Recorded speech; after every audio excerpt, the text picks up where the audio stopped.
Ate, itatapon niyo na po ba yung bote? Akin na lang po.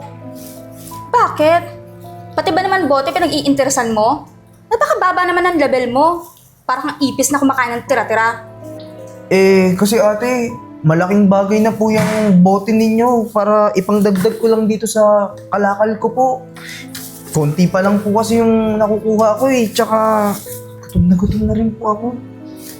Baka pwedeng akin na lang din yung tubig. Alam mo, nakakatawa ka. Tignan mo yung itsura mo, oh. Ang dumi-dumi mo.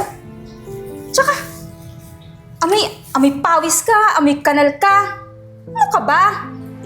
Hindi ka ba nahihiya sa mga hinihingi mo? Ha? Para kang basurang nabubuhay.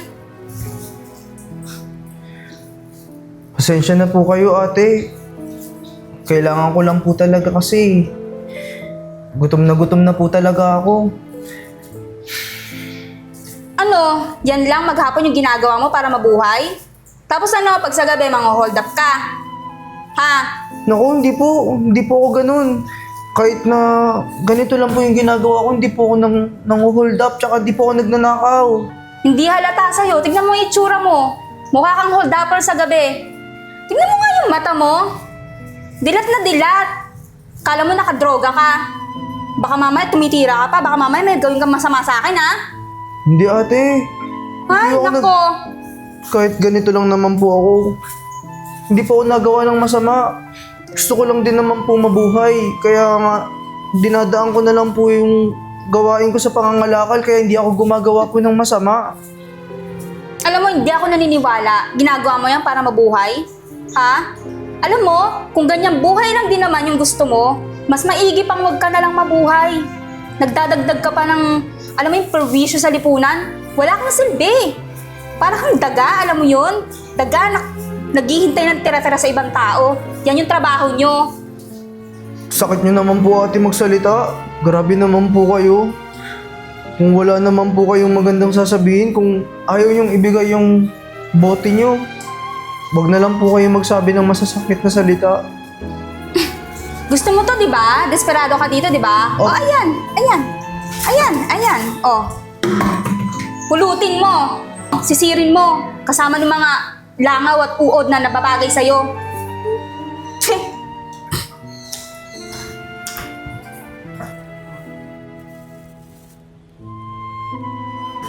Naku, ma'am. Sorry, na-late ako. Pasensya na.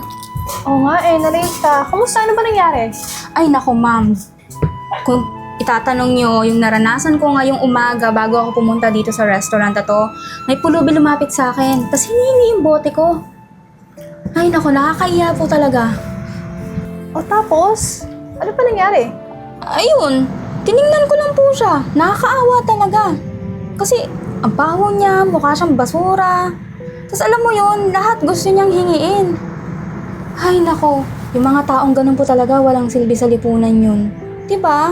Walang ginawa kundi humingi ng humingi, naghihintay lang ng grasya. Swerte-swerte naman nila. Samantalang tayo, ako, nagtatrabaho ako maghapon, tapos sila pahingi-hingi lang. Mo, Ana, makwento ko lang ha. Dati sa akong pulube, wala kaming tirahan. Yung wala na rin akong parang pag-asa sa buhay. Ganon. Tapos meron akong isang nakilalang pulube. Nangangalakal. Siya yung nagturo sa akin na mga lakal. Tinuruan niya akong mamuhay ng patas kahit walang-wala ka na. Actually, wala na akong pag-asa nun eh. Pero buti na lang nakilala ko siya. Alam mo, lagi ko nga siyang hinahanap kasi gusto ko siya tulungan pabalik. Ate, Teka, anong ginagawa mo dito at paano ka nakapasok dito? Hindi pinapapasok yung mga madudungin sa tulad mo sa restaurant na to. Tapos dumidikit ka pa sa boss ko. Ano ka ba? Baka mahawa yan ang kadungisan mo at saka kabahuan mo. Lumabas ka na nga! Labas! Ana, wait lang. Renz! Ikaw ba yan? Tagal kitang hinahanap. Mary, ikaw na ba yan? Oo nga! Ako nga to! Ano nangyari? Ang yaman mo na. Ibang-iba ka na. Oo, alam mo ba? Ang tagal kitang hinahanap. Actually, pinapahanap kita. Kasi gusto kitang tulungan. Ano ba nangyari sa'yo? Kasi kaya ako napunta dito, hinahabol ko tong babae kasi nagtapon siya ng isang bote, tapos nalaglag niya tong singsing niya.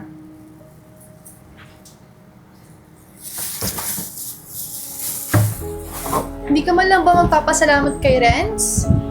Malay ko po ba kung nalaglag talaga to? Baka ninakaw niya. Malamang nga yan, baka modus pa niya yan para bigyan siya ng reward money. Hindi miss. Nalaglag niya talaga yan kasama ng bote ng pagtapon niyo. Alam mo miss, grabe ka. Imbis na magpasalamat ka na lang sa akin, kanina mo pa ako nilalait. Miray, masaya ako para sa narating mo. Pero aalis na ako. Hindi, Renz. Dito ka lang. Panahon na para bumawi ako sa'yo. At ikaw, Ana, alam mo, hindi mo deserve ko anong position meron ka ngayon. Ngayon ko lang nalaman, ganyan pala yung ugali mo. At dahil dyan, magmula ngayong araw, tatanggalin na kita. Teka ma'am, parang unfair naman nun. Ngayon mo nga lang nakita yan eh. Akong tagal-tagal ko na nagtatrabaho sa company nyo. Tapos tatanggalin mo ako dahil lang sa mabahong pulubi na yan? Matagal na kami magkakilala ni Miray. Hindi. Buo na yung decision ko. Sapat na yung nakita ko. Makakaalis ka na, Ana.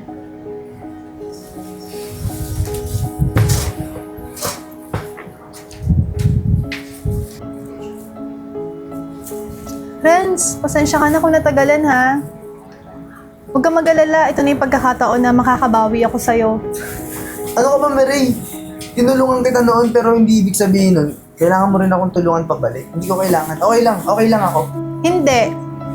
Ako nang bahala sa'yo. Pero alam mo, bago yan, feeling ko maligo ka muna. Papasamahan kita sa assistant ko. Tara! Sige.